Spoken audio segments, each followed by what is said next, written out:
এই যে তুমি শত মানুষের ভিড়ে এক জীবন সমুদ্র পাড়ি দিচ্ছ, কেউ বুঝবে না। এই যে তোমার জীবন যুদ্ধটা তুমি একাই লড়ছ, কেউ জানবে না। এই যে তোমার ভেতরের তুমিটা প্রতিদিন নিজেকে ভাঙছ, কেউ খবর রাখবে না। এই যে তুমি তোমাকে খোঁজার চেষ্টায় বিভোর হয়ে থাকছ, কেউ অনুভব করবে না।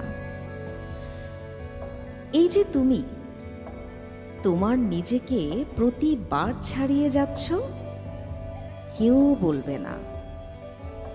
এই যে তুমি তোমার কষ্ট লুকিয়ে সবাইকে ভালো রাখছো, কেউ জানবে না। এই যে তুমি নিজেকে হারিয়ে অন্যকে জেতাচ্ছ, কেউ মনে রাখবে না। এই যে একটা অনুভূতি তুমি লিখে রাখছো, কেউ হয়তো কখনোই পড়বে না। যেন সেই তুমিটা শুধুই তোমার, তার খোঁজ কি তুমি মাঝে মাঝে নিজেও রাখছো? ভালো থাকছো?